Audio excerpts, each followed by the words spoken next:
If TV के दोस्तों, क्या आप जानते हैं कि हमारी जमीन से आसमान ब्लू कलर का क्यों दिखाई देता है और जमीन से हमें सूरज रेडिश येलो कलर का नजर आता है, लेकिन मार्स पर सूरज ब्लू कलर का दिखाई देता है? ऐसा क्यों है? आपने हाइड्रोजन और हीलियम से बने हुए स्टार्स के बारे में काफी सुना होगा, लेकिन क्या आपने कभी डायमंड से बने स्टार्स के बारे में सुना है? अगर नहीं, तो आज की इस वीडियो में आप ऐसी बहुत सारी अमेजिंग डिस्कवरीज के बारे में जानेंगे, जिनको जानने के बाद आपका दिमाग घूम जाएगा। तो वीडियो शुरू करने से पहले आपसे गुजारिश है कि अगर आपने हमारे इस channel if TV the science world को सब्सक्राइब नहीं किया, तो बराए मेहरबानी हमारे इस चैनल को सब्सक्राइब करके बेल आइकन को जरूर प्रेस कर दें, क्योंकि हम पाकिस्तान में स्पेस की इंफॉर्मेशन को हर स्टूडेंट और हर फर्द तक पहुंचाना चाहते हैं। तो हमारी वीडियो को लाइक एंड शेयर जरूर किया करें। हमारी जमीन से 53 लाइट ईयर्स दूर सेंटोरी कॉन्स्टेलेशन में मौजूद व्हाइट ड्वार्फ स्टार BPM 37093, जिसका मैस हमारे सूरज से 1.1 टाइम्स ज्यादा है और इसकी चमक हमारे सूरज से 0.001% के बराबर है। पहले ये माना जाता था कि ये स्टार भी बाकी सभी स्टार्स की तरह कार्बन और ऑक्सीजन से बना होगा, जो हीलियम के थर्मल न्यूक्लियर फ्यूजन से बनते हैं, लेकिन ऐसा बिल्कुल भी नहीं है। आपको ये जानकर बहुत ज्यादा हैरानगी होगी कि स्टार की डेंसिटी बहुत ही ज्यादा है। अगर हम अपने सूरज के मैस को कंप्रेस करके हमारी जमीन से 3 गुना ज्यादा छोटा कर दें, तो ये उस स्टार की डेंसिटी के बराबर होगी, जिसका मतलब ये बहुत ज्यादा डेंस है। और यहाँ बहुत ज्यादा दिलचस्प बात ये है कि इस स्टार की कोर का टेम्परेचर 6600 डिग्री सेल्सियस है, जबकि हमारे सूरज की कोर का टेम्परेचर 1.5 करोड़ डिग्री सेल्सियस माना जाता है। साइंसदानों के मुताबिक इसकी कार्बन से बनी हुई कोर क्रिस्टलाइज हो चुकी है, जिसकी वजह से ये डायमंड में बदल चुकी है। जी हाँ, आपने बिल्कुल सही सुना। इस स्टार की कोर में लाखों करोड़ों डायमंड्स मौजूद हैं और इस स्टार का नाम ल्यूसी है। और साइंसदानों ने ऐसे बहुत सारे स्टार्स ढूंढ लिए हैं जिनकी कोर में डायमंड्स छुपे हुए हैं, और उनमें से कई स्टार्स की कोर तो हमारी जमीन से भी कई गुना ज्यादा बड़ी है। अगर आप स्पेस लवर हैं, तो आपने इसे इंटरनेट पर जरूर देखा होगा। ये नासा का इंसान को मार्स पर भेजने वाले मिशन का प्रोटोटाइप रोवर है। वक्त के साथ साथ ये खबरें आती रहती हैं कि सन 2030 तक नासा इंसानों को मार्स पर भेज सकती है, जिसकी वजह से इसे 2017 में लॉन्च किया गया है, जिस मिशन में नासा इंसानों को मार्स पर भेजेगी। ये प्रोटोटाइप रोवर उस मिशन में यूज होने वाले रोवर का एक सैंपल है, जिसमें बैठकर इंसान मार्स पर घूम सकेगा, जो इस वक्त टेस्टिंग के लिए बनाया गया है और इसमें कई सारी चेंजिंग्स भी हो सकती हैं। इसको 4 अगस्त 2017 को फ्लोरिडा के कैनेडियन स्पेस सेंटर में 3 दिन के लिए रखा गया था। इसको नासा के इंजीनियर्स और पार्कर ब्रदर कंसेप्ट्स ने बनाया था। इसका वजन करीब 2500 किलोग्राम है और अंदर से ये कार के जैसा नहीं, बल्कि एयरक्राफ्ट के जैसा दिखाई देता है। इसके अंदर टोटल 3 सीट्स हैं, एक ड्राइवर के लिए, एक को पायलट के लिए और एक पीछे की तरफ एक और एस्ट्रोनॉट के लिए। इसको इस तरह डिजाइन किया गया है कि ये मार्स के एक्सट्रीमली लो प्रेशर और -153 डिग्री सेल्सियस के पोल टेम्परेचर को बर्दाश्त कर सके।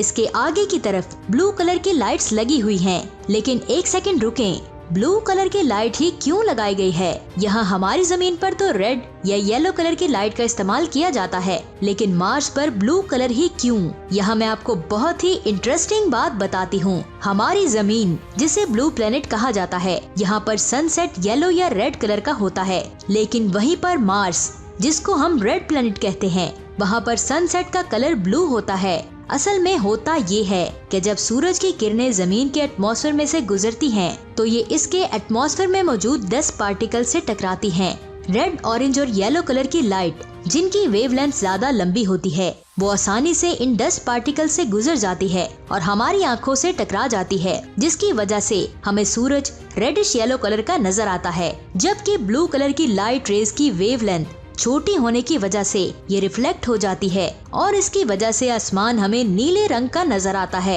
और मार्स पर इससे बिल्कुल उल्टा होता है। वहाँ के एटमॉस्फेयर में मौजूद डस्ट पार्टिकल्स का साइज काफी ज्यादा बड़ा है, जिसकी वजह से ये पार्टिकल्स किसी भी तरह की लाइट को बिना स्कैटरिंग के जमीन पर आने नहीं देते। और जिस तरफ सूरज होता है, उस तरफ जो लाइट होती है, सूरज मार्स से उसी कलर में दिखाई देता है, यानी कि ब्लू लाइट। और बाकी आसमान आपको थोड़ा येलो और रेड कलर का दिखाई देगा। फीमेल साइंसदान मैडम मैरी क्यूरी जो पोलैंड में पैदा हुई थी। आप ये जानकर बहुत ज्यादा हैरान होंगे कि एक औरत होने की वजह से एक यूनिवर्सिटी ने उन्हें एडमिशन देने से मना कर दिया था। ये वाहिद ऐसी इंसान हैं जिन्होंने 2 बार नोबेल प्राइज जीता है और वो भी 2 मुख्तलिफ फील्ड्स में। पहली बार उन्हें सन 1930 में फिजिक्स का नोबेल प्राइज मिला था। इस नोबेल प्राइज को 2 हिस्सों में तकसीम किया गया। पहला हिस्सा था हेनरी बीक्यूर्ड का और दूसरा हिस्सा था मैरी क्यूरी और उनके हस्बैंड का। ये नोबेल प्राइज उन्हें रेडियो एक्टिविटी के बारे में की गई खोज में अपनी कंट्रीब्यूशन के लिए दिया गया था।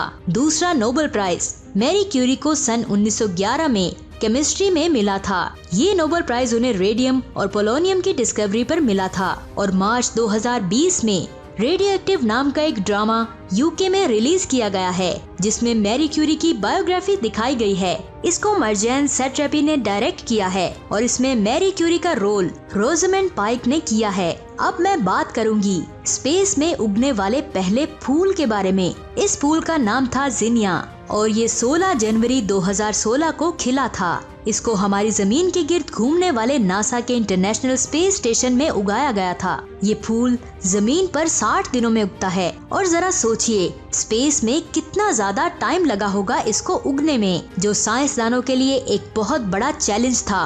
अब बात करते हैं प्लूटो की, जिसका सरफेस एरिया रशिया से भी कम है। लेकिन आप ये जानकर बहुत ज्यादा हैरान होंगे कि इसका एटमॉस्फेयर हमारी जमीन के एटमॉस्फेयर से बहुत बड़ा है। हमारी जमीन का रेडियस 6371 किलोमीटर है और इसका एटमॉस्फेयर 480 से 600 किलोमीटर ऊपर तक फैला हुआ है। लेकिन प्लूटो का रेडियस सिर्फ और सिर्फ 1188 किलोमीटर है, लेकिन इसका एटमॉस्फेयर 8500 किलोमीटर तक फैला हुआ है, जिसका मतलब ये हमारी जमीन के एटमॉस्फेयर से कम 14 गुना ज्यादा बड़ा है। प्लूटो पर मैं ऑलरेडी एक डिटेल्ड वीडियो बना चुकी हूँ, लिंक आपको नीचे डिस्क्रिप्शन में मिल जाएगा। लेकिन हमारी जमीन हमारे सोलर सिस्टम में मौजूद तमाम प्लैनेट से डिफरेंट है, क्योंकि यहाँ लाइफ मौजूद है, क्योंकि ये सूरज के हैबिटेबल जोन में आती है। हैबिटेबल जोन से मुराद हमारी जमीन सूरज के उस हिस्से में है जहाँ ना ज्यादा गर्मी है और ना ही ज्यादा सर्दी, बल्कि नॉर्मल टेम्परेचर है, जिसकी वजह से हम इंसान यहाँ पर जिंदा रह सकते हैं। और आप ये जानकर बहुत ज्यादा हैरान होंगे कि ना सिर्फ हमारी जमीन बल्कि हमारा सोलर सिस्टम भी मिल्की वे गैलेक्सी के हैबिटेबल जोन में आता है। हमारा सोलर सिस्टम मिल्की वे के गैलेक्टिक सेंटर से करीब 25,000 लाइट ईयर दूर है। अगर हम इससे और ज्यादा करीब होते तो इसकी फोर्स ऑफ अट्रैक्शन हमारे सोलर सिस्टम को इसके बनने के वक्त ही तबाह कर देती, और अगर हम इससे ज्यादा दूर होते तो आउटर सरफेस की वजह से हम तबाह हो जाते। जिसका मतलब है कि तुम अपने परवरदिगार की कौन कौन सी नेमत को झुटलाओगे। तो इफ टीवी के दोस्तों, आज की ये वीडियो आपको कैसी लगी? अगर वीडियो अच्छी लगी तो वीडियो को लाइक करके अपने दोस्तों के साथ जरूर शेयर करें। इस वीडियो का टारगेट रखते हैं 5000 लाइक्स। अगर ये टारगेट कंप्लीट हो गया तो स्पेस की अमेजिंग डिस्कवरीज की एक और वीडियो लेकर आपकी खिदमत में हाजिर होंगे। और स्पेस से रिलेटेड वीडियोस देखने के लिए हम